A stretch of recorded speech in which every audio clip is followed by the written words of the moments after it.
Good Morning Business, Business Today. Ils avaient beaucoup d'idées, Jean-Marc Daniel et Nicolas Dos, pour cette Egalim 4 qui est en train d'être préparée pour avant l'été. Jacques Cressel, bonjour. Vous êtes le délégué général de la Fédération du commerce et de la distribution. Qu'est-ce que vous pensez de cette nouvelle idée d'abord d'Egalim 4 ? D'abord, je voudrais dire que nous sommes naturellement conscients et solidaires des difficultés de l'agriculture française. Oui, mais ça mange pas de pain, si je puis dire. Si on le traduit dans les actes, quand vous allez dans un magasin aujourd'hui, quasiment 100% de la viande est d'origine française. Il y a seulement sur la bavette, parce qu'il se trouve qu'il n'y en a pas assez en France, ou sur l'agneau, parce qu'il n'y en a pas assez en France, qu'il y a de l'importation. Oui, mais regardez, tous les jours. Le poulet à 2 €, il n'est pas français. Le poulet à 2 €, il n'est pas dans nos magasins. Ouais. Il est d'abord et avant tout dans la restauration collective. Il ne faut pas oublier que la grande distribution, c'est à peine un tiers des débouchés agricoles. Quand vous prenez le lait, 40% va à l'export. On oublie un peu l'exportation. On veut limiter les importations, mais les exportations, par contre, il faut les développer. Et il y a 40% qui est en dehors de la grande distribution. Allons voir ailleurs ce qui se passe. Allons voir dans les demandant aux collectivités locales de faire un effort sur le tarif des cantines de façon à pouvoir faire ce genre de choses. On en parle, mais il se passe rien. Le jour où vous réglez ce problème-là, vous réglez largement le problème de l'élevage. Mais regardez, hier, Bruno Le Maire a annoncé 2 enquêtes qui visent, et des préamendes qui visent 2 centrales d'achat de la distribution. D'abord, on verra ce qu'il y a dedans. Si je comprends bien, on est sur des problèmes de date. Alors, pas sur des problèmes de fond, sur tout ça. Pas sur les préamendes. C'est visiblement... Le fait, en tout cas, ce que dit le gouvernement, il dit, notamment à Leclerc, il dit, quand on a une centrale d'achat en Europe, on doit appliquer les lois françaises. Oui, non, c'est pas le cas. C'est un débat qu'il y a entre l'Europe, qui dit le contraire, et la France. Bon. C'est vrai, avec la Cour de justice qui avait tranché. Ça sera tranché, ça a déjà été tranché d'un côté, ça sera tranché de l'autre. La seule chose qui est certaine, je l'ai déjà dit ici, c'est que les centrales en question, elles concernent quelques grandes multinationales étrangères. Discuter du prix du coca au niveau européen, c'est aussi normal que discuter du prix des équipements automobiles quand on s'appelle Stellantis ou Renault au niveau européen ou mondial. Donc ça, c'est tout à fait normal. On ne discute pas du prix du poulet et autres dont vous parlez à l'instant. Enfin là, quand on vous entend ce matin, Jacques Cressel, on se dit l'heure est grave, c'est-à-dire que vous êtes en train de nous dire, en gros, que ça n'est pas votre problème, le problème agricole aujourd'hui, puisque vous dites finalement, c'est dans la restauration scolaire, c'est ailleurs. Je vous ai dit exactement le contraire. J'ai mal compris. Nous sommes totalement conscients et solidaires. C'est pour ça qu'on est favorable à cette, pour reprendre votre question d'origine, à cette nouvelle loi, à condition qu'elle traite les vrais sujets. Le sujet de base, j'ai cru comprendre qu'il était évoqué à l'instant en écoutant dans le couloir, c'est notamment celui de la transparence. Nous n'avons plus le droit, depuis Egalim 2, de négocier les prix agricoles. C'est-à-dire que c'est la matière première agricole. Je rappelle que c'est du ressort de l'industriel. L'industriel ne vous dit pas à quel prix il a négocié. Et le sujet aujourd'hui, c'est d'avoir cette transparence-là. Par exemple, on a une loi complètement absurde qui dit il y a une possibilité de ne pas donner le prix, mais vous devez faire une clause d'indexation. Comment on fait pour faire une indexation sur un prix qu'on ne connaît pas ? Le médiateur, dans la réunion qu'on avait avec les ministres lundi, a dit ça prouve que l'option 3, elle ne marche pas, il faut la changer. La ministre du Commerce, Olivia Grégoire, a dit exactement le contraire. Attendez, parce qu'on a eu les industriels hier, qu'est-ce qu'ils nous disent, eux ? Ils nous disent on ne peut quand même pas donner nos marges. Parce que si on est transparent, ça veut dire qu'on donne nos marges à nos concurrents. Non, ça veut dire simplement qu'ils refusent de discuter seulement des matières premières industrielles et du reste.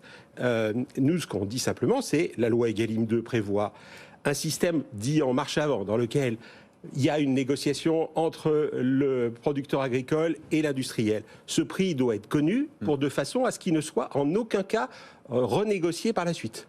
On voit bien avec l'affaire Lactalis, dont on a déjà parlé ici, que malheureusement, c'est pas comme ça que ça se passe. Mais ils ont augmenté de 15% Lactalis finalement, après pression. Oui, mais on voit bien qu'on est complètement à l'envers. C'est vrai. Le sujet, il est... cette négociation, elle aurait dû avoir lieu il y a plusieurs semaines. Et puis ensuite, il y avait la négociation avec nous. Donc, transparence absolue. Est-ce qu'il faut un prix minimum ? C'est ce que propose Michel Biérot de Leclerc. Le prix minimum, c'est ce que les meilleurs arguments pour dire que c'est une idée généreuse mais pas applicable, c'est Marc Fesneau lui-même qui les a donnés, en disant que par définition, un prix minimum, qui est quand même le symbole d'une économie administrée, ne s'appliquerait juridiquement qu'au prix français et pas aux matières premières étrangères. Et donc, par définition, ça ferait en sorte de plutôt renchérir le Made in France par rapport au reste. On parlait d'un prix minimum aussi pour vous. C'est-à-dire, par exemple, qu'on vous interdise de vendre, parce que pour éduquer le consommateur, qu'on vous interdise de vendre la brique de lait à moins d'1 €, par exemple. Vous seriez d'accord ou pas ? on peut imaginer de revenir à un système dans lequel tous les prix sont fixés par l'État. Je ne suis pas certain que quand on regarde la politique qui a été menée sur tout ça depuis un certain nombre de temps, ça soit quand même quelque chose qui montre que l'État a été parfaitement efficace. Donc, on a des marchés, les prix. C'est là où le sujet est quand même de temps en temps un peu étonnant. Les prix de la plupart des matières premières agricoles sont fixés par des marchés français, européens ou mondiaux. Le sujet, Bruno Le Maire l'a dit de manière extrêmement claire mardi matin à la réunion du comité de suivi. Le sujet essentiel dont personne ne parle, c'est le problème des coûts. Il faut baisser les coûts de l'agriculture française, qui sont aujourd'hui non compétitifs. Un concombre français a un coût de production 50% plus élevé que la moyenne européenne. Pourquoi ça? Parce qu'il y a des normes en plus. Alors, quand ça correspond à de la qualité en plus, c'est parfait. Quand c'est de la norme pour la norme, on voit bien que c'est pour ça qu'ils n'en veulent pas. On a des coûts du travail plus élevés, on a toute une série d'éléments de ce type-là. Donc, occupons-nous de ça. Et naturellement, de notre côté, du côté des distributeurs, il faut qu'on prenne notre part de tout ça. Toutes les enseignes le font dans le cadre de leur politique commerciale, en mettant en avant de manière systématique, par exemple, les produits français, en multipliant... Oui, mais le consommateur, il préfère acheter moins cher. Mais le consommateur, il a encore le droit de choisir. Je veux dire, on est quand même dans un Après, système... la question, ça fait 2 ans qu'on essaie de chercher qui est le plus fort entre l'industriel et l'industriel et la grande distribution. À chaque fois qu'on a soit l'un soit l'autre, on finit toujours de l'avis de celui qui vient de partir. Hier, le patron de l'ILEC, Richard Panquio, nous disait quand même que le fait d'avoir déférencé des marques de PepsiCo chez Carrefour et que Carrefour dise ça n'a aucun impact sur mes marges, ça veut quand même dire que le rapport de force est plutôt en votre faveur. Non. Ce qui a été dit hier, c'était de dire que, compte tenu des stocks qui existaient, ça n'avait pas encore eu d'impact sur les ventes. C'est une nuance importante.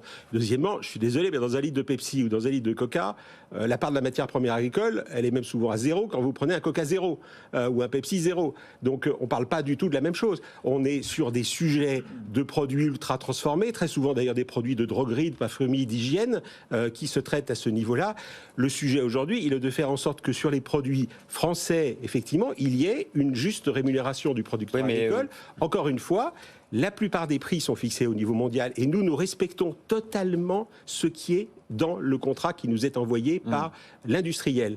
Et donc, il faut faire en sorte que les coûts diminuent globalement de façon à ce que... C'est pas le discours politique, c'est pas ce que dit Gabriel Attal. Gabriel Attal, il dit qu'il faut que les prix correspondent aux coûts. Vous dites qu'il faut que les coûts baissent pour que les prix soient des prix mondiaux. Mais naturellement, il faut que les deux, il faut que les deux agissent. Ouais. Et c'est bien pour ça d'ailleurs que globalement, on est dans la situation dans laquelle on est aujourd'hui. C'est-à-dire qu'on ne s'intéresse pas à la compétitivité. Le résultat, c'est que la France a aujourd'hui un déficit commercial de 10 milliards sur les produits agricoles. C'est pas de notre faute s'il y a un déficit commercial global. Donc, faisons en sorte de faire tous des efforts.